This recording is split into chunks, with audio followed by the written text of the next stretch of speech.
Senhor esteja convosco. Ele está no meio de nós. Proclamação do Evangelho de nosso Senhor Jesus Cristo, segundo São Marcos. Glória a vós, Senhor. Tendo sido aclamado pela multidão, Jesus entrou no templo em Jerusalém e observou tudo. Mas, como já era tarde, saiu para Betânia com os 12. No dia seguinte, quando saíam de Betânia, Jesus teve fome. De longe ele viu uma figueira coberta de folhas e foi até lá ver se encontrava algum fruto. Quando chegou perto, encontrou somente folhas, pois não era tempo de figos. Então Jesus disse à figueira: que ninguém mais coma de teus frutos. E os discípulos escutaram o que ele disse. Chegaram a Jerusalém. Jesus entrou no templo e começou a expulsar os que vendiam e os que compravam no templo. Derrubou as mesas dos cambistas e as cadeiras dos vendedores de pombas. Ele não deixava ninguém carregar nada através do templo e ensinava o povo, dizendo: não está escrito: minha casa será chamada casa de oração para todos os povos? No entanto, vós fizestes dela uma toca de ladrões. Os sumos sacerdotes e os mestres da lei ouviram isso e começaram a procurar uma maneira de o matar. Mas tinham medo de Jesus, porque a multidão estava maravilhada com o ensinamento dele. Ao entardecer, Jesus e os discípulos saíram da cidade. Na manhã seguinte, quando passavam, Jesus e os discípulos viram que a figueira tinha secado até a raiz. Pedro lembrou-se e disse a Jesus: olha, mestre, a figueira que amaldiçoaste secou. Jesus lhes disse: tende fé em Deus. Em verdade vos digo, se alguém disser a esta montanha: levanta-te e atira-te no mar, e não duvidar no seu coração, mas acreditar que isso vai acontecer, assim acontecerá. Por isso vos digo, tudo o que pedirdes na oração, acreditai que já o recebestes, e assim será. Quando estiverdes rezando, perdoai tudo o que tiverdes contra alguém, para que o vosso Pai que está nos céus também perdoe os vossos pecados. Palavra da salvação. Glória a vós, Senhor. Caríssimos irmãos, caríssimas irmãs, hoje, sexta-feira da 8ª semana do Tempo Comum. Caríssimos,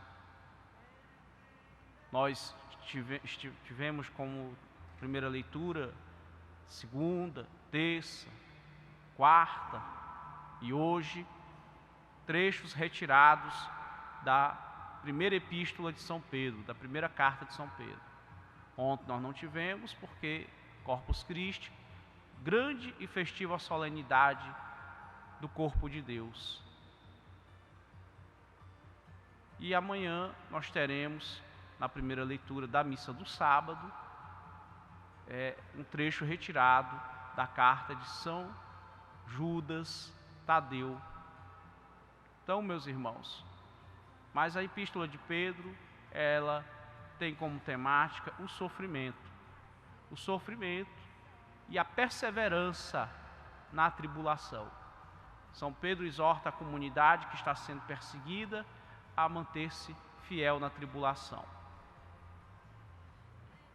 mesmo com toda a dificuldade, e a cultivar as virtudes, especialmente o amor mútuo e a oração. Então, essa boa convivência que nós devemos ter entre nós, cristãos, esta solidariedade, esta comunhão deve ser mantida a todo custo. E ele nos chama a fazer uma ascese. Padre, o que é ascese? Ascese é uma palavra de origem grega. E em grego ascese significa exercício. Assim como nós temos que nos exercitar exercitar o nosso corpo, o nosso físico, para que ele tenha resistência, para que ele tenha força, nós precisamos exercitar o espírito. Isto é a ascese. É claro que nenhuma ascese servirá de nada se nós não tivermos a graça de Deus. Mas a graça de Deus não dispensa a ação humana. Já dizia Santo Tomás de Aquino, que a graça, ou seja, Deus, não dispensa o concurso da natureza, a colaboração da natureza, isto é, do homem. Então, meus irmãos, nós devemos nos aplicar nessa busca de santificação, que devemos procurar na nossa vida dar frutos. Essa luta que nós empreendemos contra o mundo não nos deve distrair da luta que nós devemos empreender contra nós mesmos, ou melhor, contra as nossas más inclinações. Nós devemos nos dedicar também no aprimoramento das virtudes que Deus nos deu como dons: o amor, a fé, a esperança. Tudo isso deve ser cultivado, além das demais que cada um recebeu como dom específico.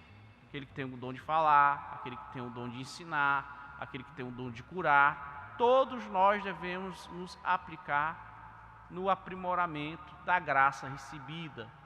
Porque se nós não trabalhamos para que a graça que nós recebemos de Deus, para que a bênção que Ele nos deu se efetive na nossa vida, nós acabaremos transformando esta bênção em maldição. Como? Enterrando os talentos. Lembram do mau servo que recebeu a quantia, mas a enterrou, não a aplicou, não a colocou para fazer um empreendimento, nem no banco ele colocou para render juros. Quando o dono veio, quando o senhor, o amo, chegou, cadê o dinheiro? Ah, enterrei. Enterrou? É porque eu sei que o senhor é brabo, então eu lhe entregar, vou lá desenterrar. Além de tudo, ainda traz o talento sujo de terra. Quer dizer, não tem condições, né? Por isso que o Senhor responde para este servo mau: servo mau, nem te conheço. Tire o que é dado a ele e dê a outro, para que outro trabalhe, para outro que trabalha melhor, faça render. Então, cuidado, não transformemos a bênção, a graça recebida, em maldição. Porque senão acontecerá conosco o que aconteceu com esta figueira. Por que Jesus a amaldiçoou? Alguém dirá: mas não era tempo de figos. De fato. Mas acontece que quando uma planta vai frutificar, antes ela floresce. Quer dizer, os primeiros rebentos já deveriam estar ali. E algumas dão fruto antes do tempo. Quem, por exemplo, é acostumado com cajueiro, sabe que tem um tipo de cajueiro que dá um caju antes da época, que seria entre setembro e outubro, a época normal. Mas em julho você consegue encontrar, né? Tem até um nomezinho muito pitoresco: maturi.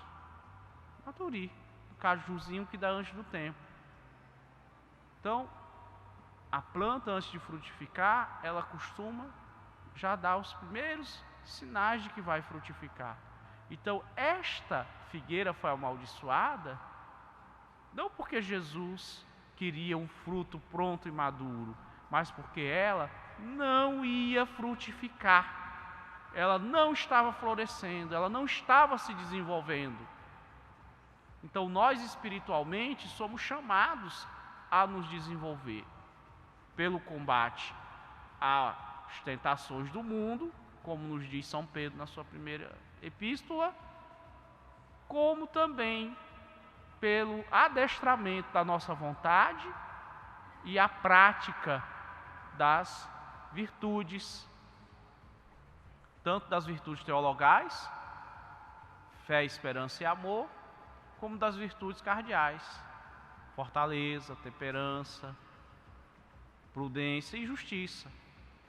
E sem falar também nas virtudes de religião, pobreza, obediência e castidade, que muitos pensam porque os religiosos fazem estes conselhos evangélicos, pobreza, obediência e castidade, como votos religiosos, só os religiosos devem vivê-los.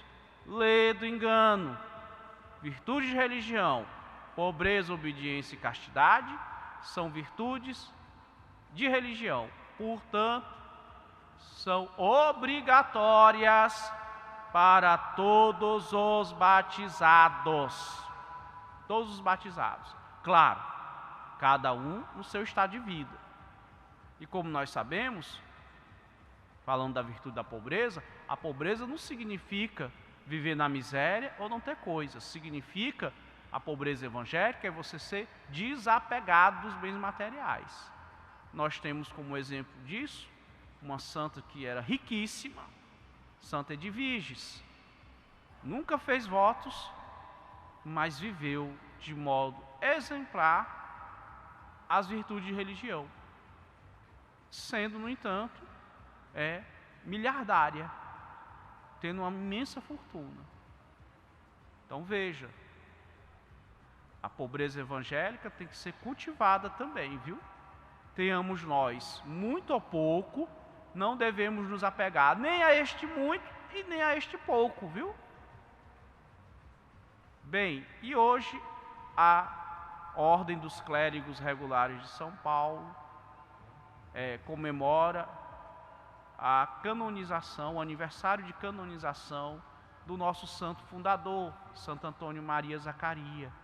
Santo Antônio Maria Zaccaria, que nasceu em 1502 e veio a falecer em 1539, com quase 37 anos de idade. Morreu para nós que, graças a Deus, temos um nível de vida geral melhor nos dias atuais, praticamente na flor da idade. Naquela época, as pessoas não costumavam viver além dos 40, quando muito 50 anos, a média. Mas este homem que viveu tão pouco foi um grande discípulo e missionário de nosso Senhor Jesus Cristo, se aplicando numa vida de cultivo das virtudes, e isto desde pequenininho, porque ele teve uma mãe que o Papa Leão XIII declarou uma mãe piedosíssima, virtuosíssima, para usar a expressão do Papa Leão XIII, que foi o Papa que canonizou Santo Antônio Maria Zaccaria com a bula Dilectus Nostri Domini, porque ele começa citando uma passagem de São João, que é o discípulo amado de nosso Senhor Jesus Cristo, que fala sobre a pleiade de santos que habitam a Jerusalém celeste. Então, o documento do Papa Leão XIII começa com estas palavras: Dilectus Nostri Domini, o discípulo amado de nosso Senhor. E Zaccaria procurou viver, como dizíamos, a graça recebida no batismo, a graça batismal, e desenvolver as virtudes teologais, cardeais, virtudes de religião, que nos são necessárias para o nosso crescimento na vida cristã. Ele se exercitou bastante, desde pequenininho, como nós dissemos, porque ele teve a graça de ter uma mãe que foi uma verdadeira evangelizadora e catequizadora de seu filho.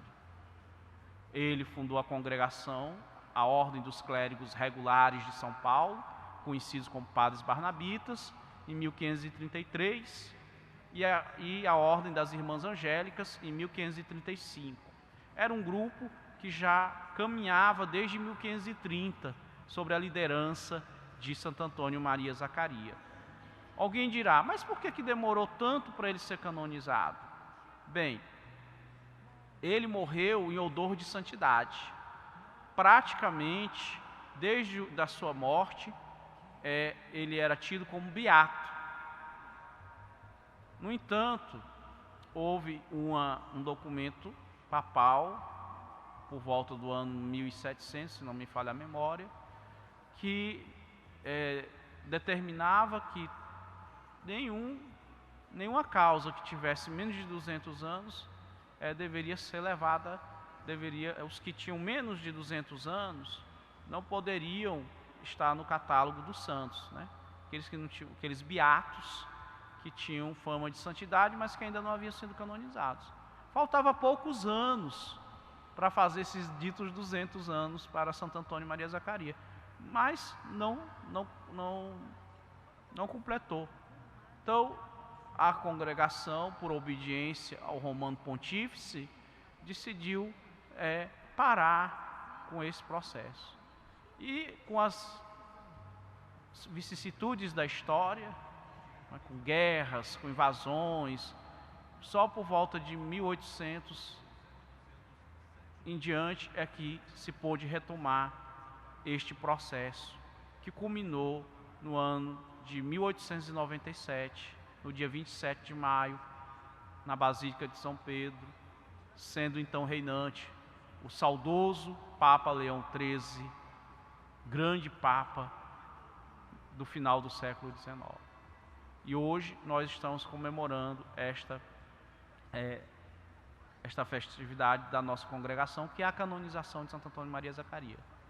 E se vê na vida de Zacaria aquilo que São Pedro colocava na leitura de hoje.